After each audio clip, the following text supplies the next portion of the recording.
माँ दुर्गा में नवरात्रि को माँ दुर्गा की पूजा होती है।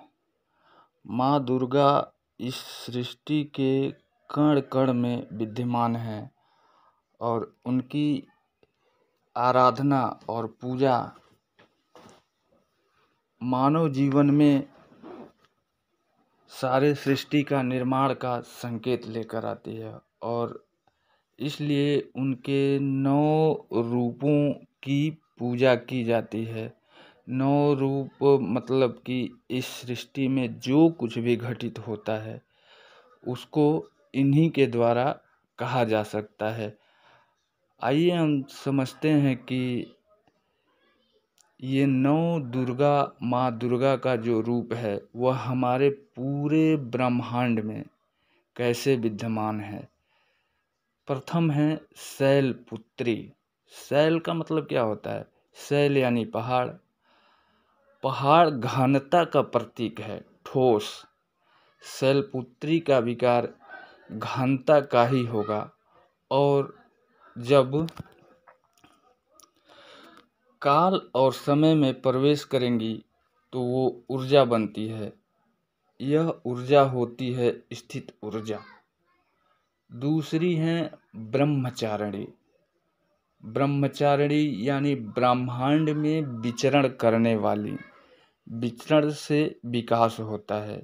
जैसे कोई व्यक्ति घूमता फिरता है, ज़्यादा गेम खेलता है तो उसके शरीर का तेजी से विकास होता है।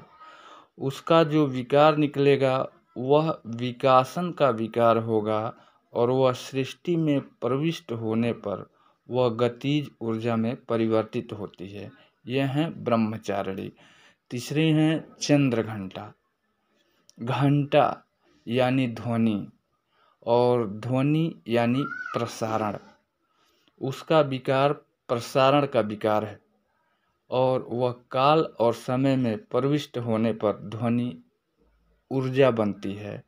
जैसे कि आप जानते हैं कोई भी जब ऊर्जा आवाज़ आती है तो वो ऊर्जा में बदल जाती है।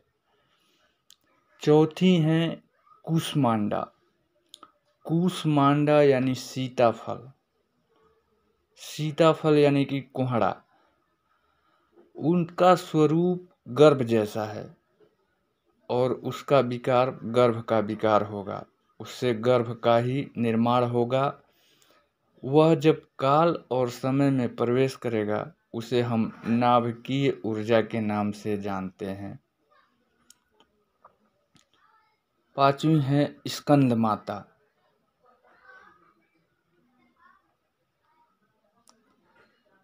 स्कंद माँ है और कार्तिकेय रूपी संतान को गोद में लिए हैं।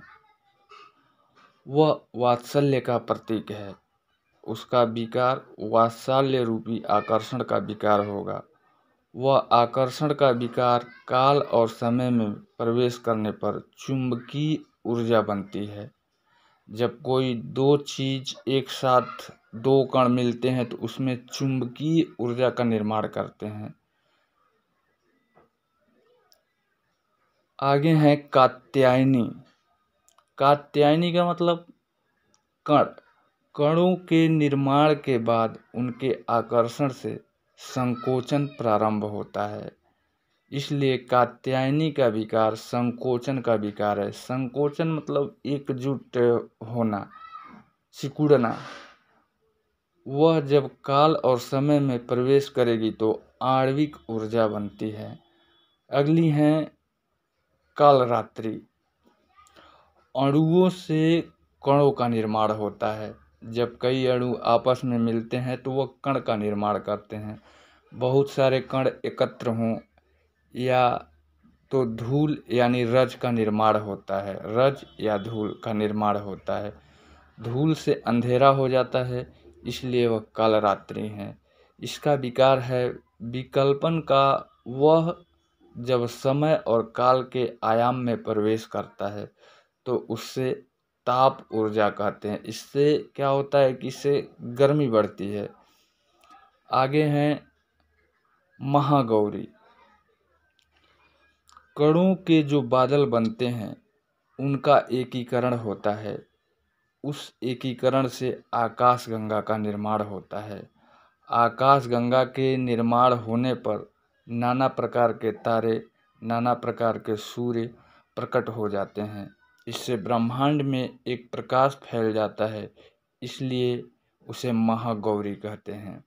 महागौरी का विकार ज्योति है, अर्थात प्रकाश है, और वह जब काल और समय में प्रवेश करती हैं तो उससे विद्युतीय ऊर्जा का निर्माण होता है। आगे हैं नौवीं, सिद्धिदात्री। आकाशगंगा के निर्माण के बाद जब यह पृथ्वी आदि सभी पिंड बन जाएंगे तो इसमें रासायनिक प्रक्रिया होने लगती है, जिससे जीव की उत्पत्ति होने लगती है। साथ ही रासायनिक प्रक्रियाओं के कारण हाइड्रोजन, ऑक्सीजन आदि बनते हैं और अंतरिक्ष में फॉर्मल्डिहाइड के बादल बनने लगते हैं, जिससे जीवन की उत्पत्ति होती है। क्योंकि ये रासायनिक प्रक्रियाएं होती हैं और उनसे जीवन बनता है, इसलिए नौवीं दुर्गा को सिद्धिदात्री कहा जाता है। यानी सृष्टि निर्माण की सारी प्रक्रियाओं की सिद्धि के रूप में प्रकट होने वाली। उसका विकार पुष्टि और पूर्णता का होता है और उससे रासायनिक ऊर्जा का निर्माण होता है। इस तरह हमारे ऋषि मुनियों ने आज से लाखों या जब से मनुष्य का इतिहास है या उसके पहले जो दंत कथाएं हैं, वैदिक कथाएं हैं, उस समय में हमारे ऋषि मुनियों ने इस बात को साबित किया था कि यह पूरी सृष्टि प्रकृति की बनी हुई है।